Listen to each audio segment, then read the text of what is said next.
Thank you all very much. At ease. Thank you all very much for that warm welcome.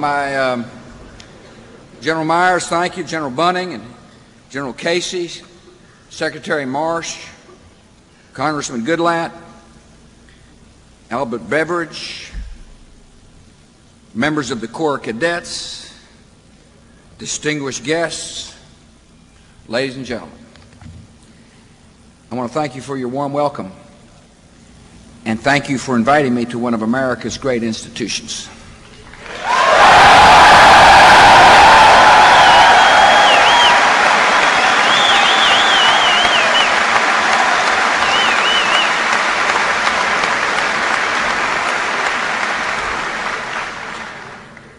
I brought along a little graduation present. I'm sure you'll like it. Some of you will need it. As Commander-in-Chief, I hereby grant amnesty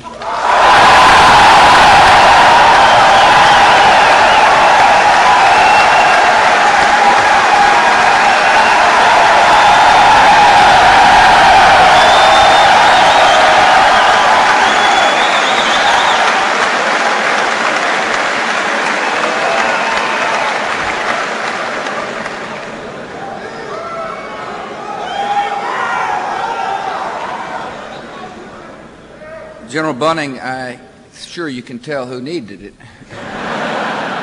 And I know you'll be generous in the interpretation of this doctrine. I want to congratulate the winners of the George C. Marshall ROTC Award.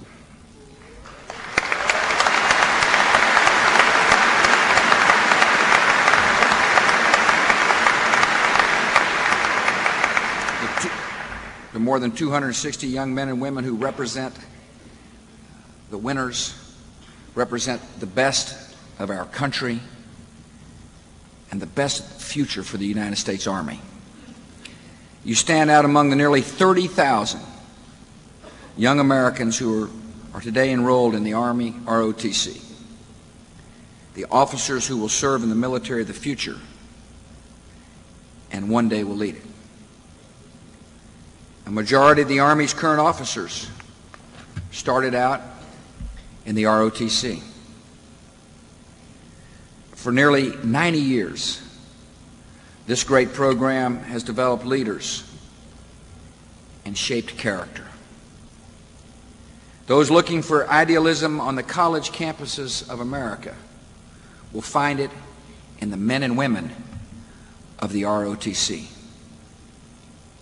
ROTC's traditions and values are a contribution and a credit to every college and every university where they're found. Secretary of State Colin Powell was in the ROTC at City College of New York. An experience that helped set the course of his life. In his own words, he said this: the order, the self-discipline, the pride that had been instilled in me by our ROTC prepared me well for my Army career, or for that matter, any career I might have chosen. Colin Powell's career has taken him from service in Vietnam to the top rank in the military, and now on a peace mission to the Middle East. America is fortunate, and I am proud to have ROTC graduate Colin Powell serving our country.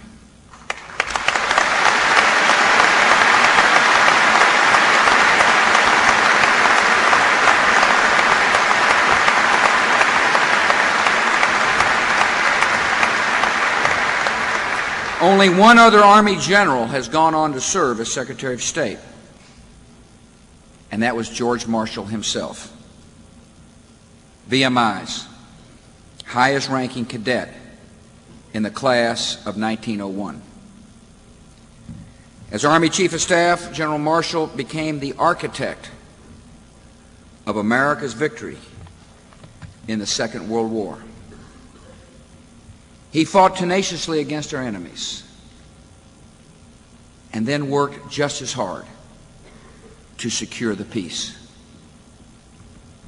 President Truman considered George C. Marshall the greatest man he knew. Above all, said Winston Churchill, Marshall always fought victoriously against defeatism, discouragement, and disillusionment. The key to morale and to victory, Marshall said, is steadfastness and courage and hope.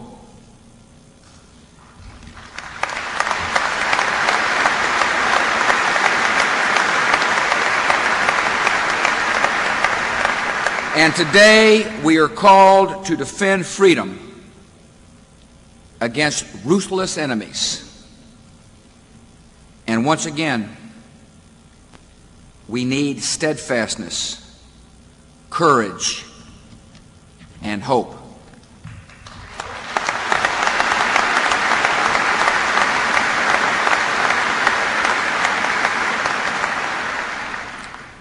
The war against terror will be long.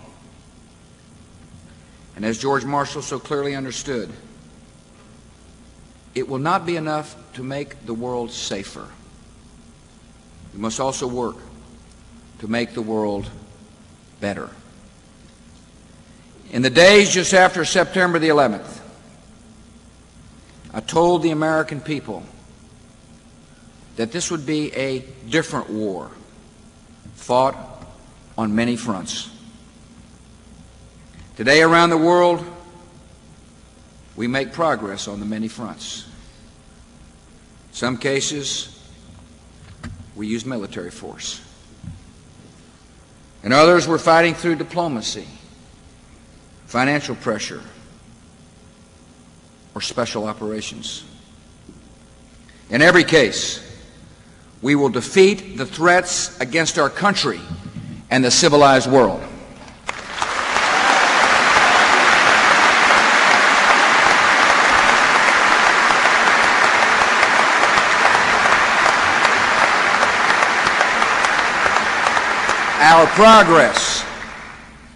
Our progress is measured day by day, terrorist by terrorist.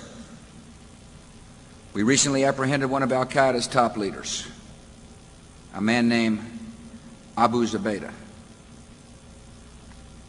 He was spending a lot of time as one of the top operating officials of al-Qaeda, plotting and planning murder. He's not plotting, and he's not planning anymore.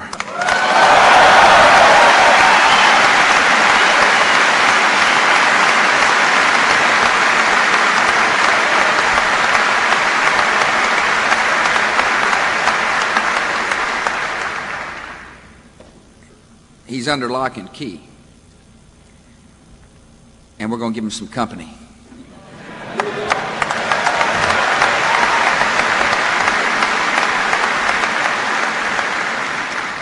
We're hunting down the killers one by one. We're learning a lot about al-Qaeda operations and their plans. As our enemies have fled their hideouts in Afghanistan, they left some things behind.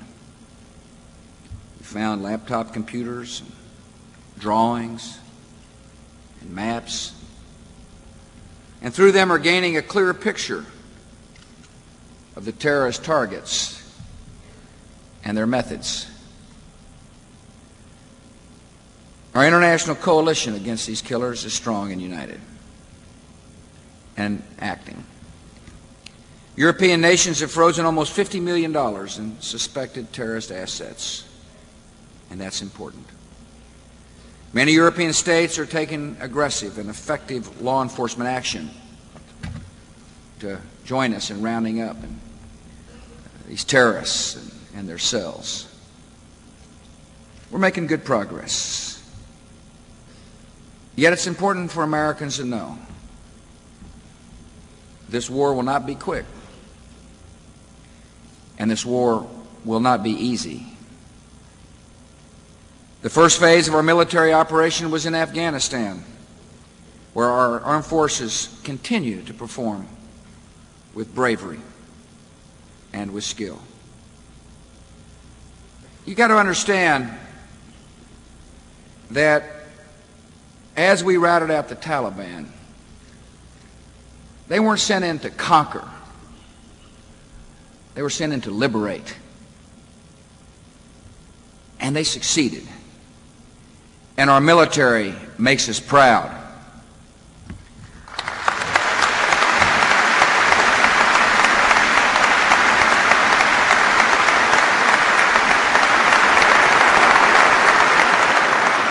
The battles in Afghanistan are not over.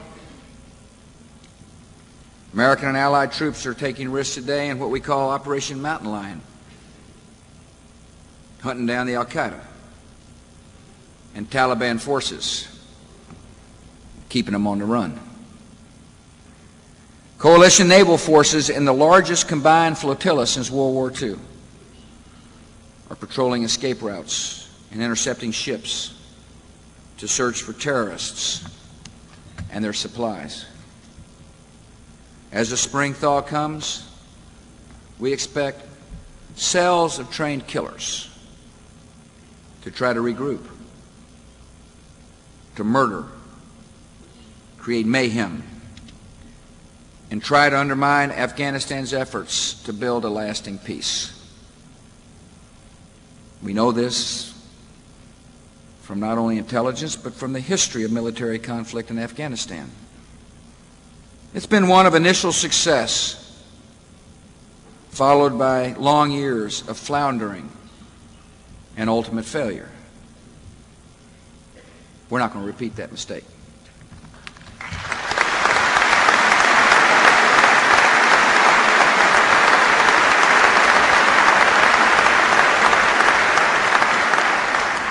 In the United States of America, the terrorists have chosen a foe unlike they have never faced before. They've never faced a country like ours before. We're tough. We're determined. We're relentless.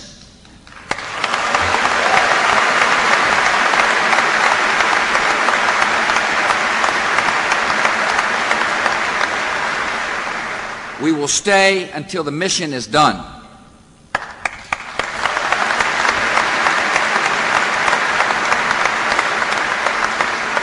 We know that true peace will only be achieved when we give the Afghan people the means to achieve their own aspirations. Peace will be achieved by helping Afghanistan develop its own stable government. Peace will be achieved by helping Afghanistan train and develop its own national army. And peace will be achieved through an education system for boys and girls which works.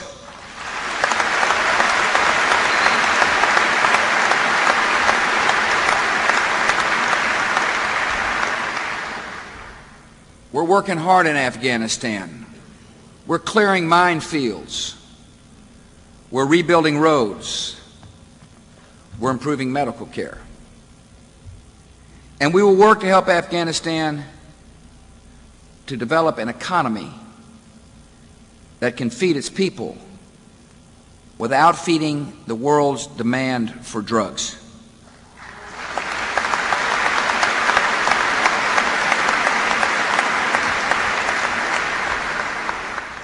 And we help the Afghan people recover from the Taliban rule.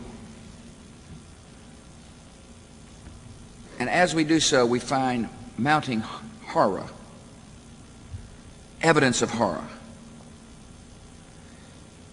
In the Hazarat region, the Red Cross has found signs of massacres committed by the Taliban last year. Victims who lie in mass graves. This is the legacy of the first regime to fall in the war against terror.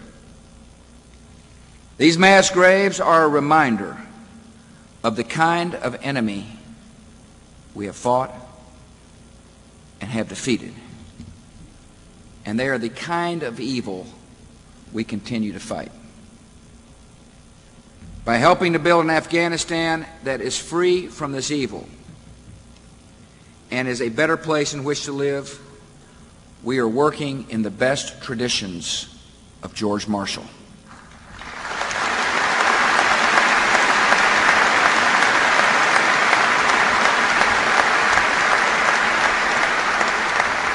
Marshall knew that our military victory against enemies in World War II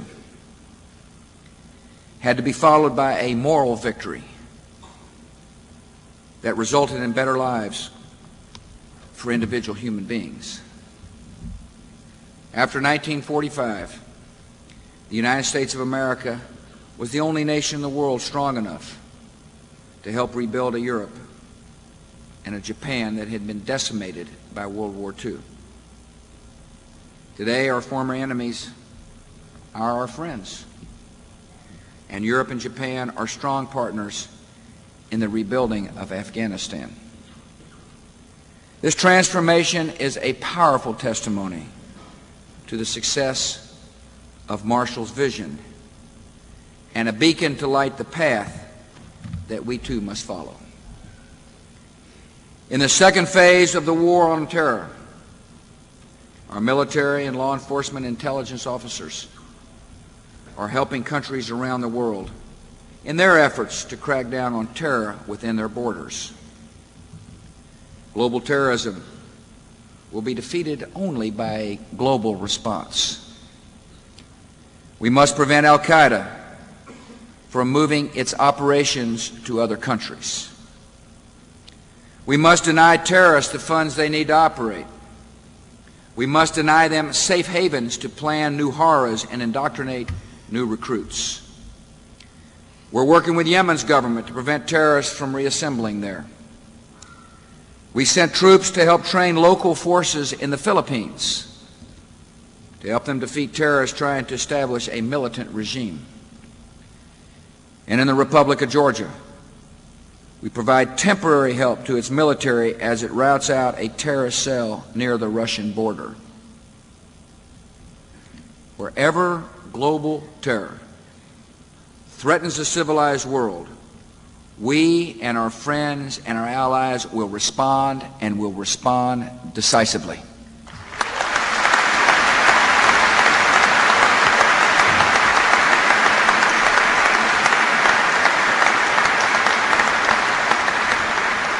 Every nation that joins our cause is welcome. Every nation that needs our help will have it. And no nation can be neutral. Around the world, the nations must choose. They are with us, or they're with the terrorists.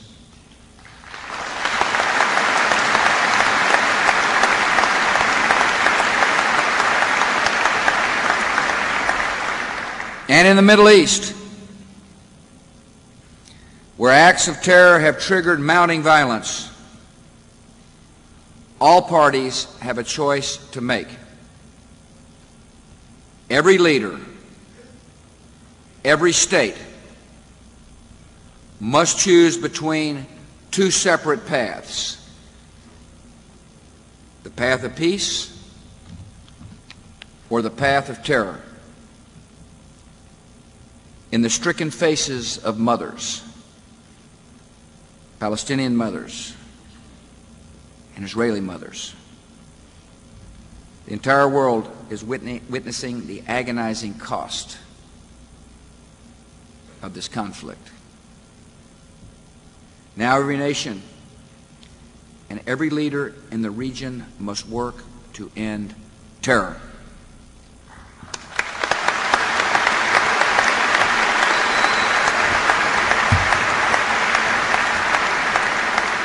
All parties have responsibilities.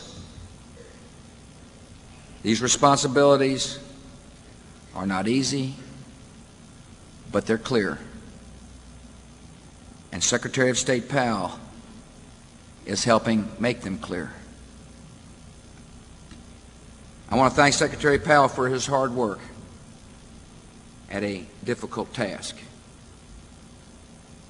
He returns home having made progress towards peace. We're confronting hatred that is centuries old, disputes that have lingered for decades. But I want you to know, I will continue to lead toward a vision of peace.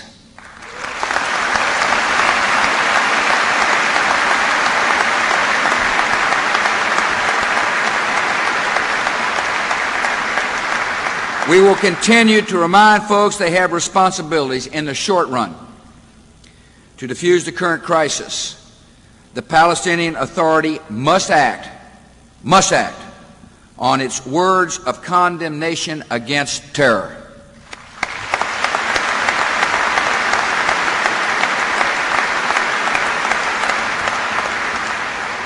Israel must continue its withdrawals, and all Arab states must step up to their responsibilities.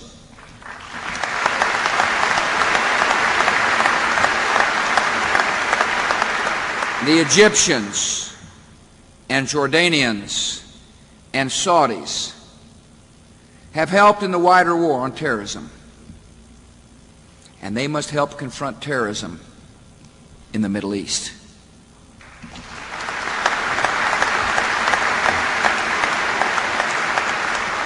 All parties have a responsibility to stop funding or inciting terror.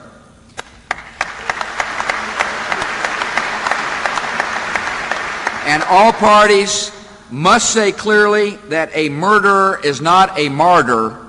He or she is just a murderer.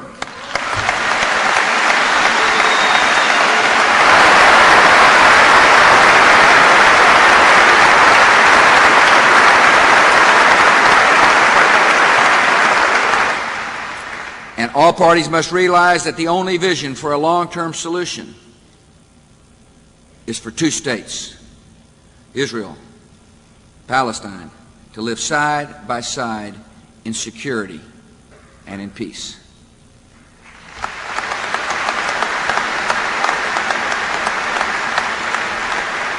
That will require hard choices and leadership by Israelis, Palestinians, and their Arab neighbors. The time is now for all to make the choice for peace.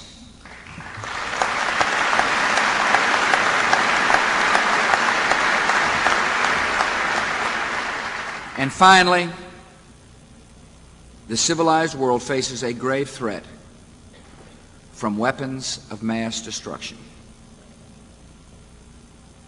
A small number of outlaw regimes today possess and are developing chemical and biological and nuclear weapons. They're building missiles to deliver them, and at the same time cultivating ties to terrorist groups. In their threat to peace, in their mad ambitions, in their destructive potential, and in the repression of their own people, these regimes constitute an axis of evil, and the world must confront them.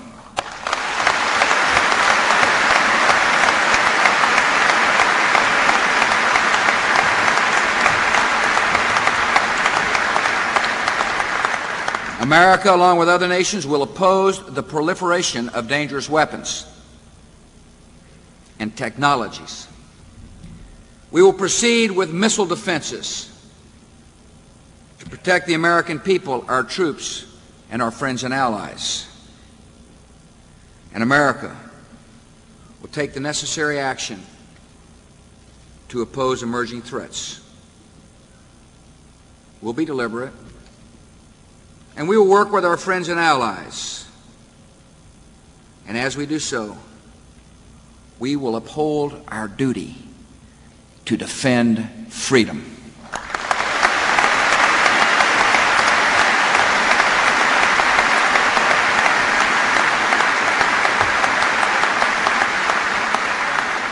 We will fight against terrorist organizations in different ways, with different tactics, in different places. And we will fight the threat from weapons of mass destruction in different ways, with different tactics, in different places. Yet our objective is always the same. We will defeat global terror. And we will not allow the world's most dangerous regimes to threaten us with the world's most dangerous weapons.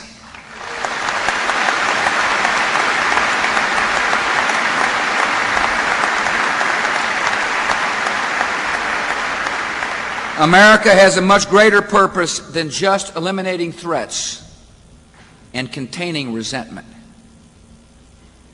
because we believe in the dignity and value of every individual. America seeks hope and opportunity for all people in all cultures. And that is why we're helping to rebuild Afghanistan. And that is why we've launched a new compact for development through the Millennium Challenge account. And that is why we work for free trade to lift people out of poverty throughout the world. A better world can seem very distant when children are sent to kill other children, and old hatreds are stoked and carefully passed from one generation to another, and a violent few love death more than life. Yet hatred, fanaticism, are not the way of the future, because the hopes of humanity are always stronger than its hatreds.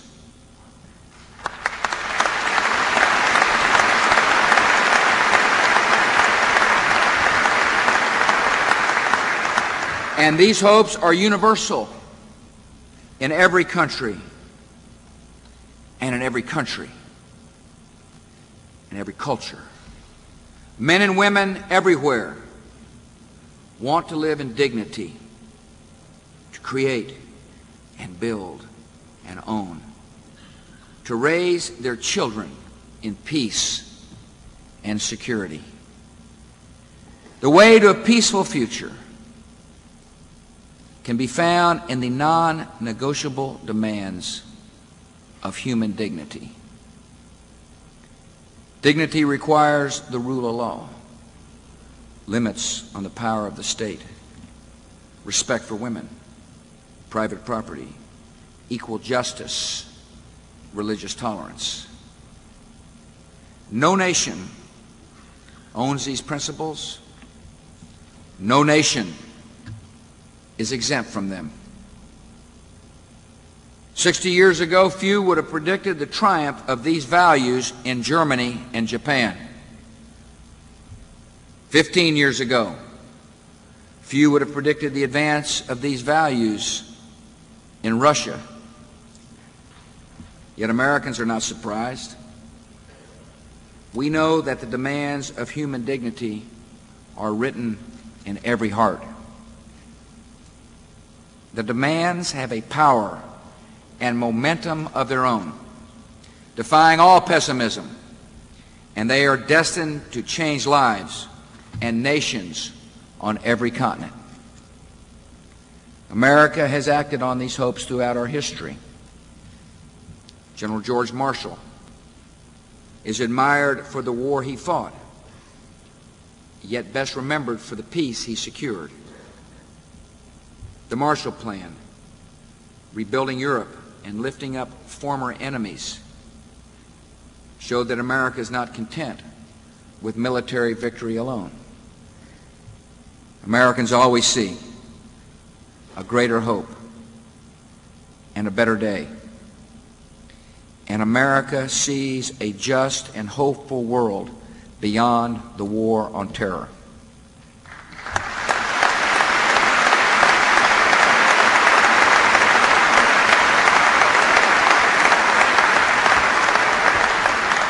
Many of you will help achieve this better world. At a young age, you've taken up a great calling. You'll serve your country and our values. You'll protect your fellow citizens. And by your effort and example, you will advance the cause of freedom around the world. And so I'm here to thank you for your commitment and congratulate you on the high honor you've received. May God bless you all, and may God bless America.